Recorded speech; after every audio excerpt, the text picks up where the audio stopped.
नमस्कार बच्चों, स्वागत है आपका हमारे YouTube channel M digital learner में। ये आपकी निदानात्मक कक्षा हेतु मॉड्यूल जो कि सत्र 2025-26 के लिए है। ये कक्षा 10 की गणित की बुक है। इस बुक से हम अब तक 5वें चैप्टर तक के ऑब्जेक्टिव पूरे क्लियर कर चुके हैं।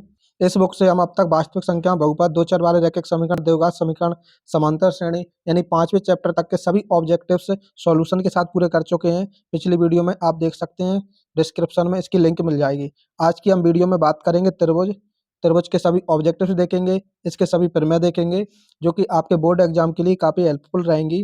वीडियो को अंत तक जरूर देखें और चैनल पर नए हैं तो चैनल को सब्सक्राइब भी कर लें, क्योंकि यहाँ हम लाते हैं गणित से जुड़ी हुई आपकी संपूर्ण तैयारी, जो कि आपके बोर्ड एग्जाम के लिए बहुत ही महत्वपूर्ण रहेगी और सर्वोत्तम अंक प्राप्त करने के लिए काफ़ी सहायक रहेगी।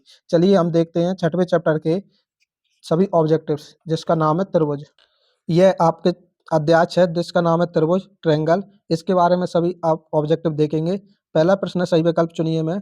यदि किसी त्रिभुज के एक भुजा के समांतर अन्य दो भुजाओं को भिन्न भिन्न बिंदुओं पर प्रतिच्छेद करने के लिए एक रेखा खींची जाए और ये दो अन्य भुजाओं को एक ही अनुपात में विभाजित हो जाती है, तो इस कथन को निम्नलिखित नाम से जाना जाता है। इसको हम बोलते हैं आधारभूत समानुपातिक प्रमेय। जैसे कि ये दिया है आपका, जैसे एक त्रिभुज है एबीसी, इस एक भुजा के समांतर, जैसे बीसी भुजा के समांतर हमने डीई एक भुजा खींच दी, जो कि एबी और एसी को मध्य बिंदु पर विभाजित करती है, तो ये सभी भुजाओं को समानुपात में बांटती है, इसलिए इसको हम आधारभूत समानुपातिक प्रमेय कहते हैं। इसी को हम थेल्स प्रमेय भी कहते हैं। थेल्स प्रमेय का कथन आपने पढ़ा होगा, इसी को हम थेल्स प्रमेय कहते हैं या आधारभूत समानुपातिक प्रमेय कहते हैं।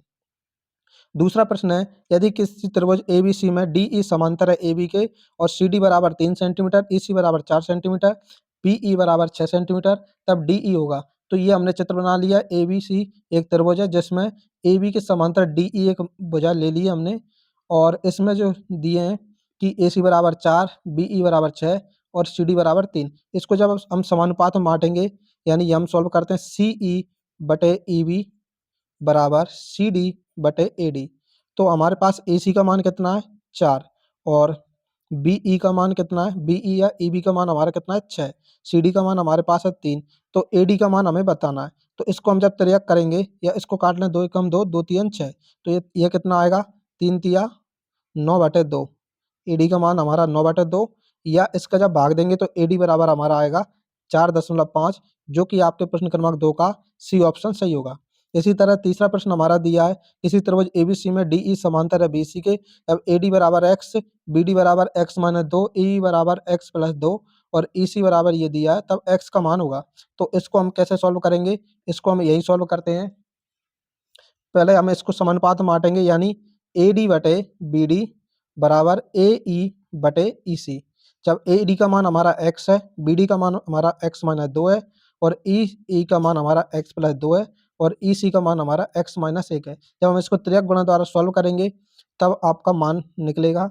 इसका हम डायरेक्ट अगर इस ऑप्शन रखकर भी करें तब भी इसका आंसर आएगा। जैसे हम इसका 4 रख के करते हैं, तो एक्स की जगह पे 4 रख दिया, नीचे 4 माइनस 2। इसी तरह इधर 4 रखेंगे तो 4 प्लस 2, नीचे आएगा 4 माइनस 1। जब इसको काटेंगे तो 4/2 आएगा नीचे, और 4 और 2 6 हो रहा है, नीचे आ रहा है 3। देखो ये कट के कितना आ रहा है, 2 बराबर 2, जो कि संतुष्ट कर रहा है। इस तरह हम ऑप्शन से मान रखकर भी बहुत जल्दी सॉल्व कर सकते हैं। इसका तीसरे का आंसर क्या आएगा, बी, ऑप्शन बी का 4। चौथा प्रश्न दिया, दो त्रिभुजों की समरूपता के लिए आवश्यक कसौटी नहीं है। तो दो त्रिभुज समरूप कब होते हैं, जब तीनों एंगल समान हो, तीनों भुजाएं समान हो, या फिर एक एंगल दो भुजाएं समान हो, तब हम उसको समरूप कहते हैं। तो आवश्यक कसौटी कौन सी नहीं है हमारी, एस एस ए। हमारा ये कसौटी रहती है अगर एक एंगल दो भुजाएं दी हैं, यानी हमारी दो भुजाओं के बीचों बीच एक एंगल होना चाहिए, ना कि दो भुजाएं साइड में होना चाहिए, एंगल अलग होना चाहिए। तो ये हमारी समरूपता की कसौटी नहीं होती है, जबकि ये कसौटी होती है। चलिए आगे हम देखते हैं, रिक्त स्थानों की पूर्ति कीजिए। पहला है, सभी वृत्त होते हैं। तो सभी वृत्त हमारे कैसे होते हैं, समरूप, क्योंकि वृत्त हमारा चाहे छोटा वृत्त हो चाहे बड़ा वृत्त हो, देखने में तो वृत्त ही कहेंगे, तो ये वृत्त हमारे कैसे होते हैं, समरूप। तो ये हमारा आएगा। दूसरे का है, सभी वर्ग कैसे होते हैं। तो वर्ग भी चाहे छोटा वर्ग हो या बड़ा वर्ग हो, सभी वृत्त कैसे होंगे, सभी वर्ग होंगे हमारे समरूप। तीसरा है, सभी त्रिभुज समरूप होते हैं। तो सभी त्रिभुज कौन से, समबाहु त्रिभुज, क्योंकि समबाहु त्रिभुज की तीनों भुजाएं समान होती हैं। तो जो भी सम बहुभुज हमारे, चाहे समबाहु हो, चाहे चतुर्भुज हो, चाहे पंचभुज हो, चाहे षटभुज हो, जिनकी भुजाएं समान होती हैं, वो सब समरूप होते हैं।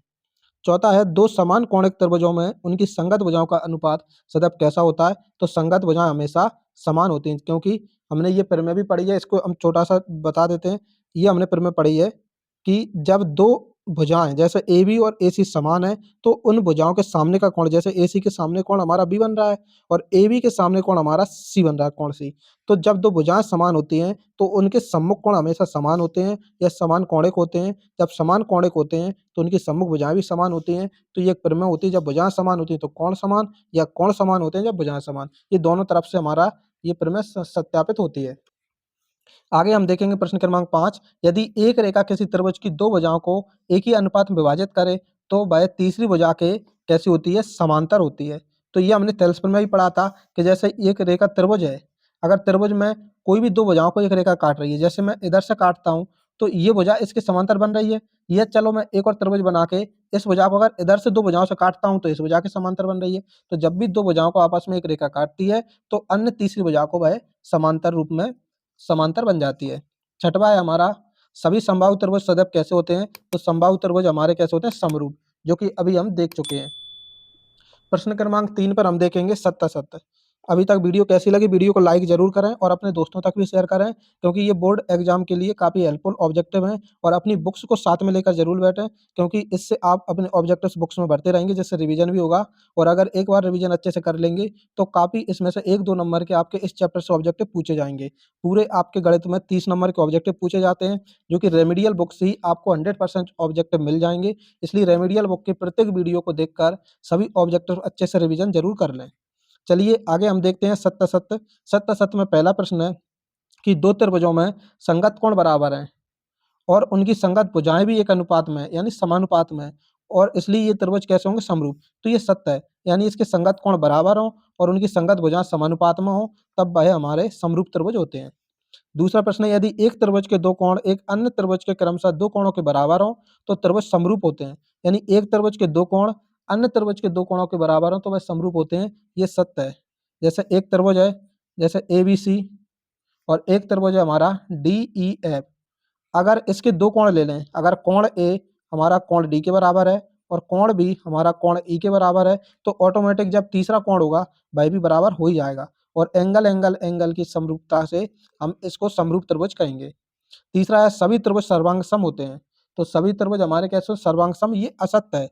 अगर हमारा समबाहु त्रिभुज दे देता तो काफी हद तक सत्य हो सकता था, लेकिन समबाहु त्रिभुज में भी सभी त्रिभुजों को समरूप कहते हैं।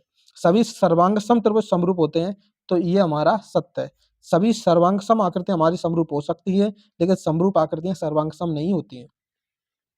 आगे हम देखेंगे, एक शब्द या एक वाक्य में उत्तर दीजिए। पहला प्रश्न है, क्या सभी समद्विबाहु त्रिभुज समरूप होते हैं? नहीं होते, क्योंकि समद्विबाहु त्रिभुज, जैसे ये हमारा समद्विबाहु त्रिभुज है, जैसे ये एबीसी दिया है और एबीसी में ये दोनों भुजाएं समान है, मतलब दो भुजाएं बराबर है, समद्विबाहु है। और ये भी हमारा, जैसे ये एक समकोण त्रिभुज होता है, इसमें भी ये दोनों भुजाएं समान है। तो बताइए, देखने में एक जैसे लग रहे हैं क्या? बिल्कुल नहीं लग रहे हैं। ये हमारा समद्विबाहु त्रिभुज है, ये समकोण समद्विबाहु त्रिभुज है, तो देखने में ये समद्विबाहु नहीं होते हैं। इसी तरह क्या सभी वर्ग समरूप होते हैं? तो ये होते हैं, क्योंकि वर्ग वर्ग में क्या होता है? चारों भुजाएं बराबर होती हैं। अगर मैं छोटा वर्ग ले लूं या बड़ा वर्ग ले लूं या इससे बड़ा वर्ग भी ले लूं, तो जब भुजाएं हमारी समान है तो देखने में तो एक बॉक्स की तरह यानी वर्ग ही लग रहा है। तो सभी वर्ग जिनकी भुजाएं समान होती हैं वह समरूप होते हैं। ठीक है, तो ये हमने चैप्टर 6 जो कि त्रिभुज है, इसके सभी ऑब्जेक्टिव्स हमने देख लिए हैं। इस वीडियो को अंत तक देखने के लिए धन्यवाद। वीडियो कैसी लगी कमेंट करके जरूर बताएं।